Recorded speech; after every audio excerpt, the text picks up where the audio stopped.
حضور علیہ السلام سے جب پوچھا گیا کہ حضور سب سے بڑا گناہ کون سا ہے، تو آقا کریم علیہ السلام نے فرمایا کہ سب سے بڑا گناہ یہ ہے کہ ان تجعل للہ ندًا، کہ تو اللہ کے ساتھ کسی کو شریک ٹھہرائے، وہو خلقک، حالانکہ اس نے تجھے پیدا کیا، تجھے تخلیق کیا اور تو اس کا شریک بنا کے بیٹھ جائے، کہا یہ سب سے بڑا گناہ ہے۔ تو راوی نے عرض کی قلت ثم ایو، حضور پھر اس کے بعد؟ تو آقا کریم نے فرمایا ثم ان تقتل ولدک خشیۃ ان یطعم معک، تو بچے کو اس لیے قتل کر دے کہ یہ کس طرح میں اس کو پال سکوں گا، بچے کو ضائع کر دینا، اس کو قتل کر دینا۔ اللہ فرماتا ہے نحن نرزقکم وایاہم، ہم تمہیں بھی رزق دیتے ہیں ان کو بھی دیں گے۔ تیسری بات حضور نے فرمایا ان تزانی بحلیلۃ جارک، آپ ہمسائے کی بیوی کے ساتھ بدکاری کریں، تو یہ بڑے گناہوں میں سے۔ ہمسایہ ماں جائے کی طرح ہوتا ہے، اس کی دیوار سانجھی ہوتی ہے، اس کی عزت سانجھی ہوتی ہے، اور اگر کوئی شخص طاق میں رہے اور ہمسایوں کے گھر گھس کے ان کی آبرو ریزی کر دے، تو یہ تین بڑے گناہ جو ہیں ان میں سے ایک بڑا گناہ اللہ کے محبوب علیہ السلام نے ارشاد فرمایا۔ حضرت عبداللہ ابن مسعود رضی اللہ تعالی عنہ سے یہ روایت مروی ہے کہ لا احد اغیر من اللہ عز وجل، اللہ سے زیادہ کوئی غیرت مند نہیں ہے، اللہ سب سے زیادہ غیرت مند ہے، اور اس کی غیرت کا تقاضا یہ ہے وَلِذَالِكَ حَرَّمَ الْفَوَاحِشَ مَا ظَهَرَ مِنْهَا وَمَا بَطَنَ، کہ اس نے بے حیائی کو چاہے وہ پوشیدہ طور پہ کی جائے یا اعلانیہ طور پہ کی جائے اس کو پسند نہیں کیا، اور اس نے منع کر دیا، لوگوں کو روک دیا، حرام قرار دے دیا، اس لیے کہ وہ خود غیرت مند ہے۔ غیرت مند مالک غیرت کا سبق دیتا ہے اپنی مخلوق کو۔ اللہ تعالیٰ قرآن مجید میں ارشاد فرمایا وَلَا تَقْرَبُوا الْفَوَاحِشَ مَا ظَهَرَ مِنْهَا وَمَا بَطَنَ، فحش کام کے قریب نہ جانا، وہ اعلانیہ طور پہ کرو یا وہ مخفی طور پہ کرو۔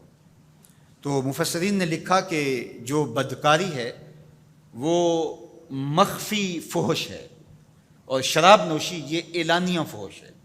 شراب نوش جو ہے وہ چھپ نہیں سکتا، بدکار بعض اوقات ایک مدت کے لیے چھپ جاتا ہے، لیکن یہ بات ذہن میں رکھیے کہ جو بدکار ہے وہ دنیا کے اوپر رسوا ضرور ہوتا ہے، اس کے چہرے کا نور چھین لیا جاتا ہے، اور اس کے اوپر مصیبتیں مسلط کر دی جاتی ہیں، اور اللہ کے قہر و غضب کا شکار ہوتا ہے، اس کی دعائیں قبول نہیں ہوتی، نیک لوگوں کی دعاؤں سے اس کا حصہ نکال لیا جاتا ہے، لیکن بہرحال ایک مدت کے لیے چھپ جاتا ہے۔ لیکن شرابی اپنے جرم کو نہیں چھپا پاتا، تو کہا کہ جو مخفی جرم ہے وہ بدکاری ہے، اور جو ارشاد فرمایا قرآن نے کہ جو ظاہر جرم ہے اس سے مراد جو ہے وہ الخمر ہے، شراب ہے، اور ہر نشہ دینے والی چیز سے حرام کی حرمت آئی، کل مسکر خمر و کل خمر حرام، فرمایا ہر نشہ آور چیز شراب ہے، اور ہر شراب حرام قرار دے دی گئی ہے۔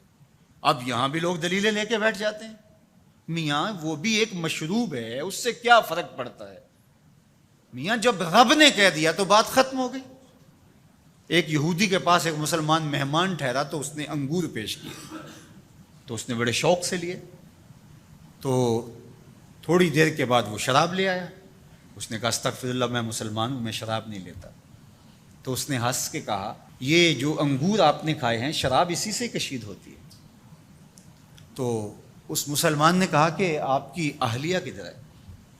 تو وہ اپنی اہلیہ کو بلا لایا، تو کہا آپ کی کوئی اولاد بھی ہے؟ کہا ہاں میری بیٹی ہے، اس کو بھی بلا لاؤ۔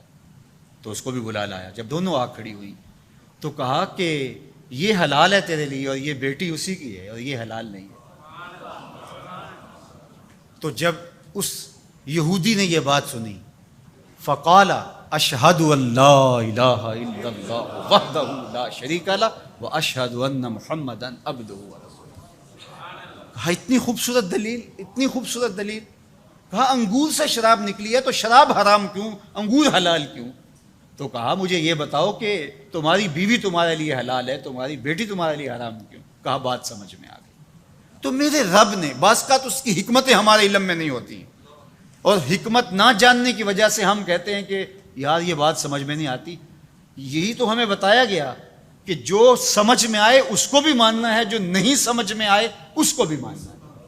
ہم جنت کو مانتے ہیں نا، دیکھا ہے، یا رب کو مانتے ہیں، دیکھا ہے، وہ سمجھ میں آتا ہے، تو دل میں تو آتا ہے، سمجھ میں نہیں آتا۔ میں جان گیا بس تیری پہچان یہی ہے۔ ہم تو سب سے بڑی حقیقت کو بغیر دیکھے مانتے ہیں، بغیر سمجھے مانتے ہیں۔ ادراک فہم کی حدود سے ورا ہے، عقل و خرد کے دائروں سے ورا ہے، لیکن اس حقیقت کو ہم مانتے ہیں تو اس کے کہے ہوئے کو کیوں نہیں مانیں گے؟